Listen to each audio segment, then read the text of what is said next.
John Hill, welcome back to TCM. Thank you. I'm so glad to have you here to talk about the films made by your father, director George Roy Hill. And tonight we have 3 films that star Robert Redford. How would you talk about the friendship that your father had with Redford? Because it sounds like it was very special and long-lasting. It was. They were very close, but yet they had a joking relationship. I did see a letter that he wrote saying, I still think I ran around a lot in The Sting, maybe too much.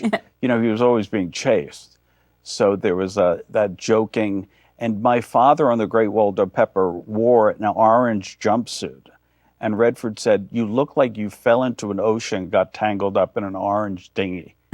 You know, so he like, why stop with the orange jumpsuit? So they had a great, you know, very friendly relationship. Yeah, they did 3 films together, but they remained friends even after that. Yes, and my father early on in Sundance Film Festival or Sundance Film Institute, my father came and helped with that. Yeah, I mean, it's amazing to think that your dad really pushed for Robert Redford to be cast in Butch Cassidy and the Sundance Kid. Now you can't imagine anyone else but Redford and Newman. Right. Obviously, they had great chemistry together, so they're back together for The Sting. And this was a film that shows what talent your dad had for imbuing a lovely sense of nostalgia into his films, but also keeping it very alive and fresh. Yes. And I think one of the ways he did that was by choosing interesting music scores. Yes. Like not necessarily scores that went with the time period of the film. Exactly. He did that on The Sting and also with Butch Cassidy, with Raindrops Keep Falling on My Head during a sunny bicycle sequence. So he was very much involved in the soundtracks. And here we have Scott Joplin, who was the king of ragtime music. Right. And the film opens with The Entertainer, which was from 1902. Right. But it's a 1930s film. But you also have this lovely illustration with the opening credits and also the sort of introductions of all of the characters, the stars as the characters, like we saw with films from the 30s. Yes. Originally, the script by David Ward who had written Steelyard Blues, was much harder edged. And there was actually a touching moment he wrote about because Gondorf was, according to my father, a fat slob in the first draft. And so Newman wasn't really happy about playing him. And he got together with Redford and Newman. They were starting to think of other people who could play the role. And my father was getting very depressed. And that's kind of the way it ended up. And they went to the elevator and the elevator wouldn't come. And they were all looking at each other and then looking at the walls. And the elevators still didn't come. And my father said, it's going to be a lark. Let's have fun. Yeah. And they were like, yeah, what are we talking? Yeah, let's do it. Come on. Thankfully, the elevator took a long time, but, you know, they got the movie made. So. And it is a lot of fun. Yes. I love this movie. So let's take a look. Here it is from 1973, The Sting. John, I just love watching a heist come together perfectly, and The Sting is so much fun, isn't it? The way it's complex, but it all comes together in the end. Yes. Very happy at the end. And the Academy loved this movie. It was nominated for 10 Oscars. It won 7, including Best Director for your dad. Yes. I loved the Oscar speech that he gave. I'm going to paraphrase, but he basically said his advice to other directors would be to get yourself a script by David S. Ward, get a cameraman like Robert Surtees, get casting on a film by Marion Doherty, include cast like Robert Shaw, you know, Paul Newman and Robert Redford, and there you go, which is quite a humble speech. Yes, yes. And he mentioned the editor, William Reynolds. And he said what is the word for it? With your pool.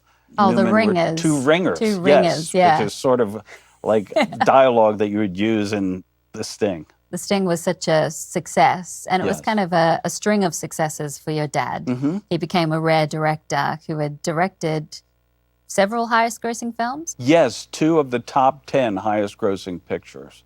He was very proud of that. He was the only director at that time to achieve that. Yes, he was very proud of that. And he was able to, with the movies that he did well, he was then able to do movies that they probably wouldn't have let him do, such as after Butch, he did Slaughterhouse-Five, and then after The Sting, he did Waldo Pepper.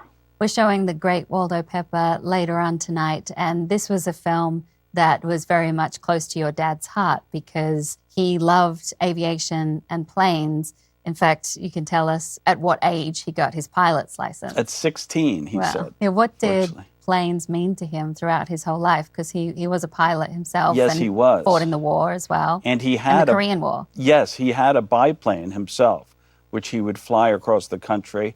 And once I flew with him from Oakland to Wisconsin. And I was 10, and I thought it was thrilling. And afterwards he said, why would I take my son, 10-year-old son, up with me? But it was a lot of fun. Little nerve-wracking going through the Rockies, but it was fun.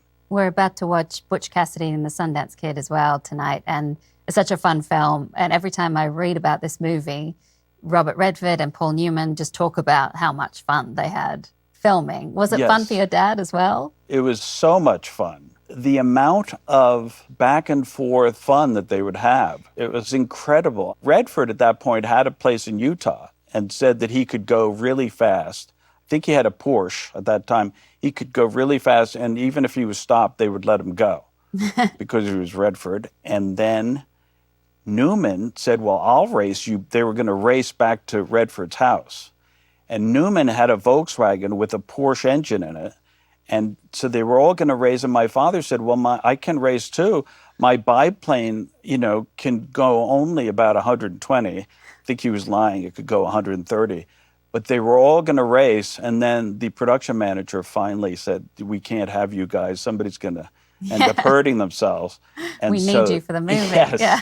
So they didn't do it. But Newman figured out that he was going to win because he had rented a cargo plane to put his car in the cargo plane and fly it over. So there was a lot of hijinks, if you will. Well, John Hill, such a pleasure to have you back on TCM. Thank you so much. Thank you. And let's do it again next week, shall we? Yes. Okay, good. But stay watching TCM right now, because after the break, we'll see Redford and Newman together in their first film.